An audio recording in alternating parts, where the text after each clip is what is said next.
진행되는 경과를 좀 먼저 말씀을 드리도록 하겠습니다. 저희가 영장을 확인을 한 결과 이제 민주노총 간부 외에 TV조선 빠져주시고 지금 현재 3명이 더 압수수색이 진행이 된 것까지는 아마 기자분들도 확인을 하셨을 거예요. 거기에는 사무실과 거주지와 신체에 대한 압수수색이 되어 있고, 해 뜨기 전, 해 진 후에도 압수수색이 가능하도록 영장에는 적시가 되어 있습니다. 통상적인 압수수색 영장 범위는 좀 벗어난 것으로 저희는 좀 확인을 하고 있고요. 8시 55분경에 영장에 적시되어 있는 민주노총 간부가 서대문역에서 국정원 수사관들에게 조우를 했고, 그러니까 아마부터 미행이 좀 있었던 것 같습니다. 그런 상황에서 9시부터 신체에 대해서 가지고 있는 소지품, 영장에 좀 제시되어 있는 목록에 대한 소지품에 대한 압수가 시작이 된 상황이었고요. 9시 약간 넘은 상황에서 영장에 적시되어 있는 민주노총 간부의 자리, 그리고 사용하는 캐비넷 등에 대한 수색 범위가, 압수 범위가 적혀있는 영장을 들고 국정원과 경찰이 찾아왔습니다. 그 상황에서 말씀드렸던 것처럼 대한민국 국민은 이런 상황에서 변호사의 조력을 받을 권리가 있음을 저희가 고지를 했고, 민주노총 법률원의 변호사가 올 때까지 이 압수수색에 응하지 않겠다라고 이야기를 해놓은 상태였습니다. 그리고 바로 법률원 변호사가 내려왔을 때 이제 변호사가 저희 앞에서 영장을 확인할 시간 없이 변호사의 통행마저도, 출입마저도 막아놨던 상태였고요. 민주노총 간부들의 이제 강한 항의를 받고 변호사가 영장을 확인을 했습니다. 영장 확인을 한 상태였고, 그 상황에서 지금도 민주노총 13층 앞에 있는 엘리베이터 앞에 통로에 수십 명의 국정원 수사관들이, 직원들이 지금 나와서 진을 치고 있는 상태입니다. 그래서 지금 저희랑 여기를 해서 5명의 수사관들이 영장에 적시되어 있는 압수수색을 진행할 수 있도록 협의를 한 상태였습니다. 다만 아까 말씀드렸던 것처럼 그 당사자가 사무실까지 오는 과정에 압수수색 당하는 시간이 상당히 소요가 됐고, 사무실에 한 11시 한 30분 약간 넘어서 사무실에 도착을 했습니다. 하고 이제 이 상황에 대해서 같이 체킹을 하고 11시 50분에 영장에 적시되어 있는 물품에 대해서, 압수 대상에 대해서 다시 확인을 했습니다. 그리고 확인을 마치고 12시부터 지금 현재 그 사무처 간부가 사용하고 있는 책상과 캐비넷 등에 대한 압수수색이 진행되고 있습니다. 여기까지입니다.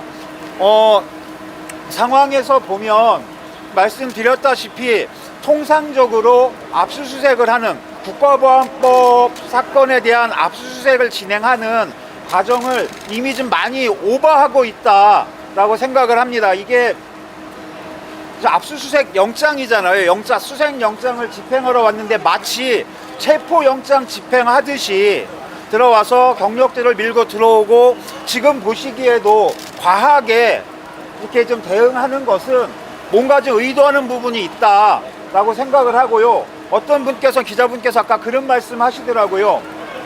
윤석열 대통령이 아랍에미리에이트 가가지고 또 말실수해서 엄청나게 국내가 좀 시끌시끌해지는 상황, 그리고 어저께 12구 이태원 참사에 대한 국정감사가 말 그대로 반쪽짜리, 그것도 야당이 채택한 보고서로 끝난 문제, 거기에 집권여당의 당대표 선거에 이러저러 나오는 얘기들이 이것이 언론에 나와야 하는데, 오늘 이 민주노총에 대한 압수수색으로 이것들은 싹 사라졌습니다. 이것이 우연인지 아닌지는 상식 있는 언론인들, 국민들이 판단하실 수 있을 거라고 생각을 합니다. 압수수색 영장을 저희가 다시 면밀히 검토를 해서 그 상황에 어떠한 상황들을 가지고 민주노총 간부에게, 그리고 다른 3명에게 압수수색을 진행했는지 여부하고, 이것에 대한 여러 가지 사실관계라든가 이런 것들은 종합을 해서 다시 최종적으로 민주노총이 입장을 발표하는 것으로 그렇게 하겠습니다. 지금 압수수색을 진행하는 과정에 시간은 좀 상당 부분 소요가 될 것 같고요. 그래서 뭐 어려운 조건이신데 제가 계속 전화 못 받고 안 받고 있는 상황입니다. 일일이 응대를 다 못 해드리는 점 죄송하게 생각을 하고 여기까지 진행된 상황에 대해서 말씀을 드리겠습니다. 혹시 궁금하신 부분 있으시면 여쭤보시면 답변해 드릴게요. 나머지 세 분은 직책이 어떻게 돼요? 뭐 그거는 저희가 뭐 말씀드릴 수는 없는데 단언컨대 민주노총을 포함한 이미 보도됐던 대로 이제 보건의료노조의 간부 한 분 하고 금속노조 조합원에 대한 간부 한 분, 그리고 제주도에서 세월호 관련 평화활동 하시는 활동가 한 분, 이렇게 해서 총 4명이 현재 압수수색을 당했거나 진행 중인 것입니다. 자, 그러면 그 제주도 그분은 민주노총 소속은 아닌 거예요? 예, 아니고요. 제주도에서 이제 세월호 활동 이런 것들을 좀 진행하고 계시는 활동가십니다. 예전에 뭐 근무를 저희 민주노총 총연맹은 아니고 산별노조에서 근무를 하셨던 적은 있는데 그건 이미 오래전 일이어서 하고 그분의 영장도 대충 들어본 결과로는 또 다른 세 분들하고 엮이기에는 좀 무리가 있을 것 같기도 합니다. 지금 정부에서 간첩과 만나가지고 지하 조직을 만들었다고 그렇게 주장하는데 그거에 대해서는 어떤 입장을? 뭐 일단 그 부분은 뭐 국정원이 뭐 항상 문제가 되고 있는 피의 사실 공표하고 똑같은데요. 그러니까 여기 계신지 안 계신지는 모르겠지만 조선일보에서 말 그대로 그 영장을 그대로 복사해서 기사로 냈었던 적이 있습니다. 아마 오늘 이 영장도 제가 보기엔 그렇게 해가지고 공개가 될 소지가 있는데 저희가 검토한 바로는 말씀드리자 영장 내용을 저희가 정확하게는 다 말씀을 드릴 수가 없고 말씀드려서도 안 되는 것이고요. 이제 다만 아까 말씀드렸던 것처럼 혐의가 있으면 조사를 통해서 그것을 입증하기 위한 증거를 잡기 위해서 압수수색을 진행하는 거잖아요.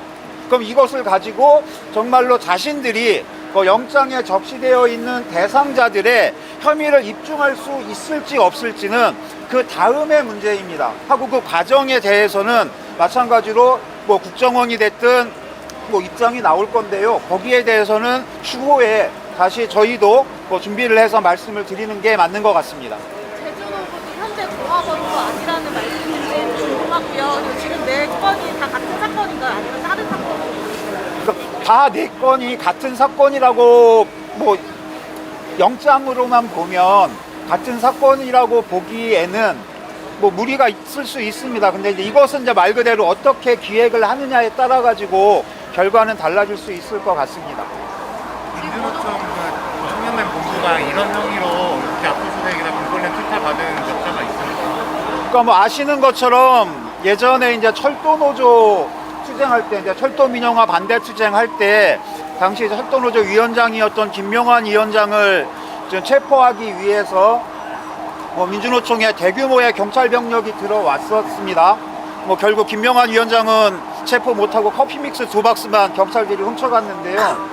이렇게 국정원이 국가보안법 사건이나 혐의로 가지고 민주노총 사무실에 영장을 가지고 들어온 적은 없습니다. 이번이 처음입니다.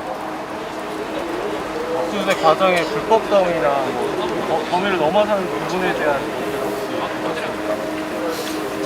그러니까 영장 자체를 가지고 뭐 민주노총 간부들 뭐 저도 마찬가지 압수수색 한두 번 다 당해봤는데 이렇게 진행된 경우는 없습니다. 물론 그 영장을 지금 현재 국정원에서 압수수색 진행하는 과정에 뭐 그동안 뭐 인권 침해 소지나 뭐 이런 것들이 많아서 뭐 예를 들어 가지고 뭐 입회도 시키고 뭐 인권 변호사도 이렇게 대동시키고 뭐 이런 상황이 지금 있어서 영장을 집행하는 부분에 대해서는 뭐 크게 따로 드릴 말씀은 없습니다. 다만 이게 지금 아까 말씀드린 것처럼 이렇게 해놓고 영장을 집행 압수수색 영장을 가지고 왔으면 그것을 따져가지고 응할지 말지 뭐 이렇게 저희가 결정을 하면 되는 문제인데 이게 지금 이게 뭐 하는 겁니까? 지금 저희 민주노총 사무처 직원들은 출입도 봉쇄를 당했던 상황이거든요. 너무 과도하게 집행되는 부분, 이 그림이 뭐 이렇게 여러 가지 사진이나 기사로 나올 텐데요. 왜 이렇게까지 하는지는 그건 상식적으로 판단에 좀 맡기겠습니다. 지금 보도 제목이 다 압수수색 제목이 간첩간 사건과 관련된 제목만 나오고 있는데 이게 좀 그러니까 아까 말씀드렸던 것처럼 국가보안법 위반 혐의를 가지고 진행되는 수사인 거라고 보여지고 판단이 되는데, 이걸 갖다가 굳이 간첩단이라고 하는, 이게 지금 예를 들어서 조사나 그리고 그 이후에 뭐 법적 판단이 끝나지도 않은 부분에 대해서 간첩단이니 뭐니 이렇게 표현들 쓰는 것은 과도하고, 이거 역시 의도가 있다라고 저희는 판단하고 있습니다. 혹시 저 에어매트를 깔아놨는데 저게 혹시 뭐 왜 그렇게 깔아놨을까요? 이해가 안 돼가지고. 아니 그러니까 저희도 이해가 안 되는 거예요. 아니 예를 들어서 뭐 압수수색이 아니라 뭐 진짜 말 그대로 민주노총 건물을 뭐 확보해서 막 밀고 들어오는 상황이면 저항도 있을 수 있고, 근데 저희 이제 그런 부분을 뭐 갖고 있는 게 아닌데, 이미 보셨던 것처럼 소방차 들어와 있고 뭐 경찰들 이 사무실 쭉 둘러서 있고, 아니 이분들 그럼 뭐 장사하시고 하시는 분들 피해는 어떻게 할 겁니까? 경제도 어렵다 그러면서 이렇게 과도하게 하는 부분은 정말 문제가 있다라고 생각을 합니다. 이건 과잉입니다. 지금 현재 뭐 고공시를 하고 계시는 아니 뭐 그런 거 없습니다. 예, 또 다른 궁금하신 거 있으시면. 혐의 내용에 대해서는 물론 조사가 이루어져야 알겠지만 전반적으로 부정하시는 입장인 건가요? 그러니까 그 혐의랄 자체를 저희가 부정한다 아니다를 떠나서, 저희가 지금 이 부분을 예를 들어서 영장에 이런 부분이 있다라고 하는 거를 저희가 얘기하는 것 자체가 맞지 않는다라고 하는 거고요. 물론 이것이 나중에 뭐 어떻게 뭐 좀 조각이 맞춰지고 할지는 그건 말 그대로 다음 영장을 가지고 판단해야 될 문제라고 생각을 합니다. 그러니까 이것이 조작이다 아니다, 이 문제를 가지고 제가 지금 입장을 말씀드리는 것은, 또 마치 이렇게 되면 뭐가 있으니까 뭐 얘기 안 하는 거 아니야 라고 생각하실 수도 있는데, 이거는 말 그대로 저희가 뭔가 확정되기도 전에 이것이 맞다 틀리다 이렇게 이야기하는 것 자체가 안 되는 거잖아요. 그리고 이렇게 사전 피의사실 유포이고 공표인데, 여태까지 그렇게 많은 부분들이 이것을 문제점을 지적하고 저희도 지적하고 있는데, 그거에 대해서 저희가 뭐 이렇다 저렇다라고 확인하는 것 자체가 좀 맞지 않을 것 같습니다. 그래서 최종적으로 민주노총 입장에 어느 부분 정도가 담길지는 이걸 말 그대로 진행되는 과정을 보고 저희가 좀 판단을 하겠습니다.